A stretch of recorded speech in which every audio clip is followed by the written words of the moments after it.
Panjenengan boleh aja baca Zizek, baca Nietzsche, baca apapun itu boleh. Saya kok juga baca kok yang begitu-begitu.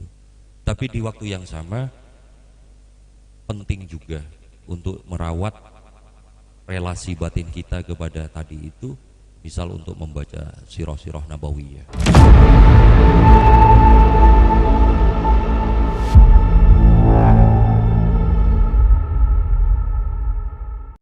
Terakhir, kita ngerti bahwa di antara jalan kita, wasilah gitu ya, agar kita semoga lalu bisa mendapatkan pemahaman-pemahaman yang masuk merembes ke dalam hati kita, ialah dengan membaca sirah-sirah nabawiyah gitu. Jadi kira-kiranya itu, kalau saya boleh beri saran, panjenengan boleh aja baca Zizek, baca Nietzsche, baca apapun itu boleh. Saya kok juga baca kok yang begitu-begitu. Tapi di waktu yang sama penting juga untuk merawat relasi batin kita kepada tadi itu, misal untuk membaca sirah-sirah nabawiyah. Karena amat mungkin dari pembacaan sirah-sirah itu lalu akan menghantarkan kita untuk tersambung merasakan betapa luar biasanya akhlak Kanjeng Nabi Muhammad SAW. Baik ya, saya akan kutipkan sedikit cerita dari sirah nabawiyah di bagian terakhir ini.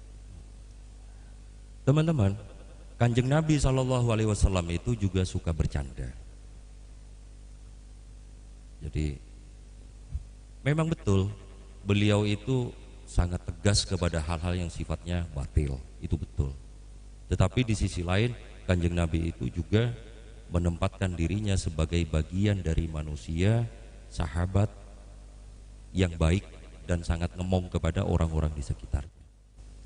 Salah satu riwayat menuturkan ada seorang sahabat Nabi yang bernama Nuaiman bin Amr. Nuaiman ini orangnya lucu, jenaka gitu ya. Dulunya dia adalah seorang pemabuk, beberapa kali mabuk dan sempat dihukum lah oleh Kanjeng Nabi. Bahkan ini diabadikan juga di dalam Riyadhus Shalihin itu, ketika Nuaiman itu sedang dihad atau dipukul begitu, ada beberapa sahabat yang sampai memaki-maki dan melaknat Nuaiman itu, dan itu dilarang oleh Kanjeng Nabi. Jangan memaki-maki, jangan melaknat-laknat, karena mungkin saja ada riwayat gini, karena mungkin saja dosanya telah diampuni oleh Allah dan dia lebih mulia dari dirimu. Di riwayat lain dikatakan jangan melaknat karena orang ini adalah orang yang sangat dicintai oleh Allah dan dicintai Kanjeng Nabi. Begitu. Itu ya teman-teman. Di antara riwayat tentang Nuaiman itu begini. Satu versi mengatakan ada seorang penjajah madu gitu ya, keliling gitu, terus ketemu sama Nuaiman ini. Nuaiman ini lalu membeli madu itu dan mengatakan, tolong antarkan madu itu ke rumah itu. Ternyata yang dimaksud rumah itu adalah rumah Kanjeng Nabi. Nanti begitu kamu nganterin madu itu, orang itu yang akan membayarnya gitu ya. Maka si penjual madu ini lalu mendatangi rumah yang ditunjuk atau dalam kurung rumah Kanjeng Nabi itu dan memberikan madu itu dan meminta tagihan kepada Kanjeng Nabi. Begitu Kanjeng Nabi ketemu sama Nuaiman, ditanyakan, kenapa kamu menyuruhku untuk membayar madu yang aku tidak pesan, gitu ya. Nuaiman berkata, ya Nabi, saya ingin memberi hadiah kepadamu, tetapi saya tidak punya duit. Kanjeng Nabi tertawa terhadap ulahnya Nuaiman itu. Jadi jenengan bisa niru ini. Jenengan pengen ngasih hadiah ke Kakus gitu ya, Kakus yang bayar ya. Gitu. Ada riwayat yang kedua, ini lebih ekstrim ini. Kalau ini nggak usah dicoba lah ya, ini ekstrim tapi lucu.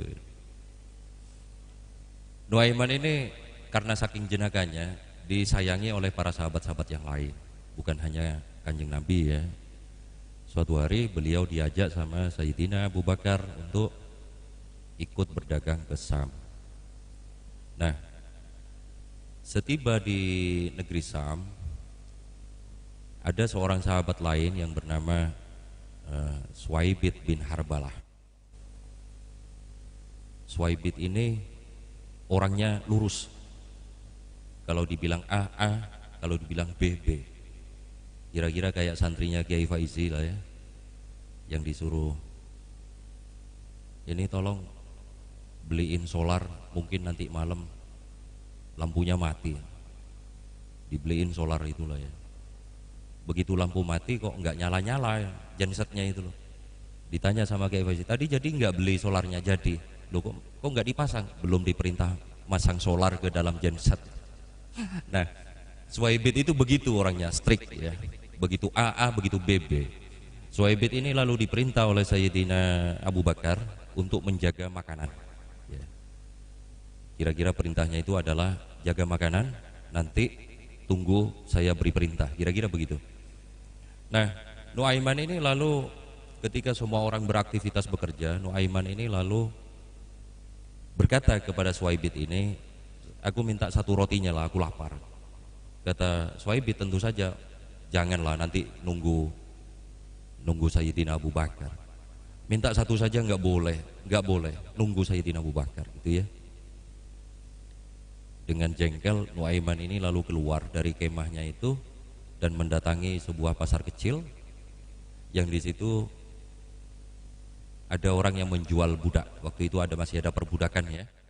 Lalu Nuaiman berkata kepada salah seorang tuan budak gitu ya, saya punya budak mau saya jual murah, tapi dia punya aib, punya celah. Dia minta 20 dirham lah waktu itu, padahal harga budak waktu itu 100-200 gitu lah ya, itu kan murah. Apa kekurangan budak itu, kata si calon pembeli ini? Budak ini pasti akan berkata, aku bukan budak, pasti begitu. Gak usah pedulikan, orangnya emang begitu. Maka Nuaiman dapat uang 20 dirham itu dan dia jajan enak gitu loh ya, jajan enak itu. Lalu didatangilah kemahnya si Suwaibit ini dan ditangkap oleh orang-orang yang beli budak itu. Tentu saja Suwaibit berkata, aku bukan budak.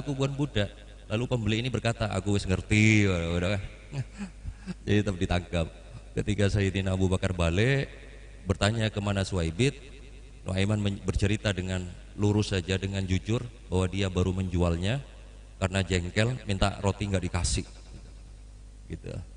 Akhirnya Sayyidina Abu Bakar itu ngalah, Suwaibit ditebus lagi gitu ya.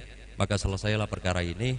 Ketika cerita ini dituturkan kepada Kanjeng Nabi Sallallahu Alaihi Wasallam, Kanjeng Nabi itu diriwayatkan dalam Ibnu Majah itu wadahaka dihakan kabir. Kanjeng Nabi itu tertawa ngakak sampai gerahamnya itu kelihatan.